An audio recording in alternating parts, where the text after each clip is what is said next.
Hey, and we are back. This is Dave C. Continuing with our news this morning. Ex All Star pitcher Esteban Loaiza denies dealing cocaine. This is from Chula Vista, California. Former All Star pitcher Esteban Loaiza, who earned more than $43 million over 14 seasons, denied allegations Wednesday that he is a cocaine dealer. Loaiza, who became a celebrity in his native Mexico, made his first appearance in San Diego County Superior Court in Chula Vista, California, since his arrest last week. The 46-year-old retired athlete did not speak in court, did look at his father and other family members before his defense attorney entered his not guilty plea.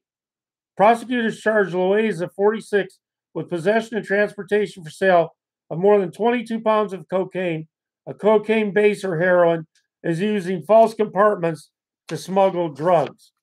The specification of more than 10 kilograms could draw a stiffer penalty, as could the allegation that drugs were being stored at a townhouse he leased that was within 1,000 feet of an elementary school. The baseball star could face up to 20 years and 8 months in prison if he is convicted. Loaiza has been behind bars since he was arrested Friday on suspicion of drug smuggling after San Diego County Sheriff's officers pulled over the Mercedes Benz he was driving for a traffic violation, found a sophisticated compartment used to hide contraband at the back of his vehicle, according to investigators. He had crossed the Mexican border earlier that same day. Later, authorities obtained a search warrant for his home. He rented in the community of Imperial Beach, where officers say packages were found containing a white powder believed to cocaine and weighed a total of 44 pounds. The charges are for any amount over 10 kilograms, prosecutors said.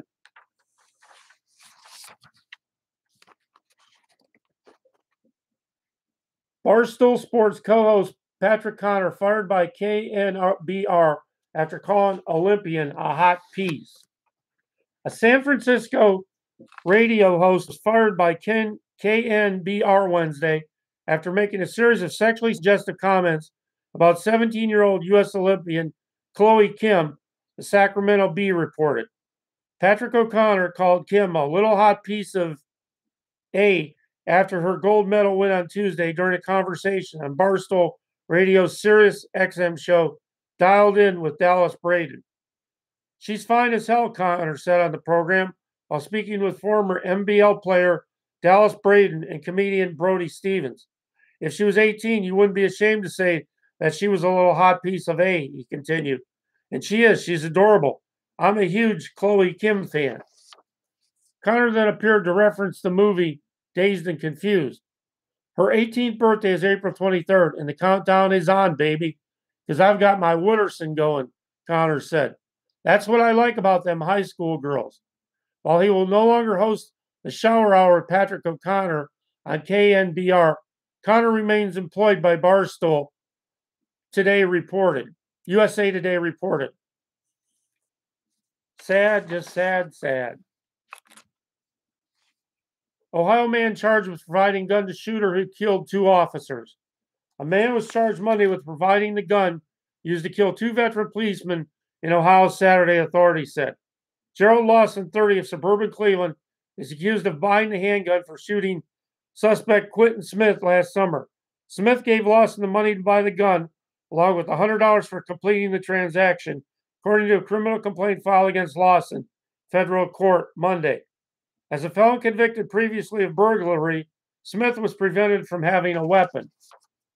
Lawson and Smith were longtime friends, and Lawson knew Smith couldn't have a weapon, investigators said. A social media post by Lawson after Saturday's shooting referenced the long-standing friendship between the two, according to the complaint by ATF agent Teresa Pettit. Community tips, social media posts, and a gun trace led authorities to Lawson, said Ronald Herndon, an agent with the Bureau of Alcohol, Firearms, Tobacco, and Explosives. Lawson, with his hands and his feet shackled, appeared briefly in federal court Monday in a hearing where he was not required to enter a plea. A bond hearing was set for Wednesday. It was not clear whether a lawyer had been appointed for Lawson. The lawyer identified by a federal magistrate as Lawson's attorney, told the Associated Press that he had not yet been retained. Westerville police officers Eric Joering and Anthony Morelli were responding to a hang-up 911 call at Smith's townhouse Saturday when they were shot, police said. Smith was also wounded and remained hospitalized. Westerville police had gone to Smith's townhome where he lived with his wife Candace for domestic disputes 3 times in September, and neighbors said they frequently fought. Smith, 30, is charged with 2 preliminary counts of aggravated murder. He could be indicted on formal charges, including the possibility of a death sentence, because the victims were police officers killed in the line of duty, said Franklin County Prosecutor Ron O'Brien.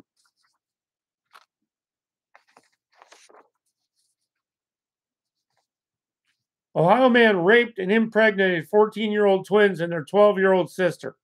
An Ohio man has been sentenced to 27 years in prison after impregnating a 14-year-old twins and their 12-year-old sister while he was living in their home, and people said. Describing the impact on the victims, Assistant Prosecutor Jennifer McLaughlin said in court, "These girls will suffer the rest of their lives because of this." Here are some things to know about this disturbing case. The rapist knew the victim's mother.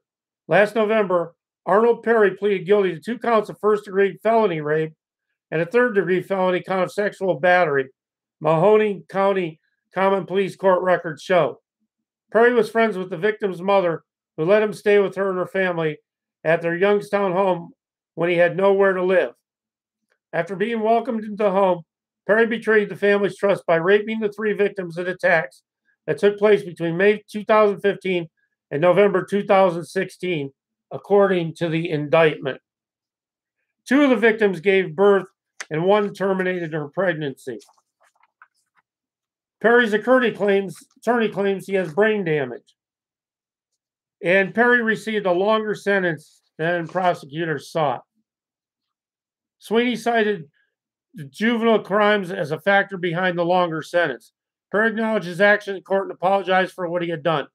"I know what I did was wrong," Perry said before the court before his sentencing. "I wish I could take it back." When Perry is released from prison, he must register as a sex offender for the rest of his life.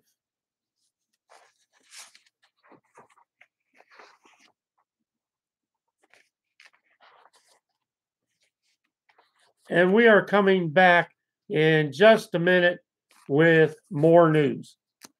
Coming right back at you.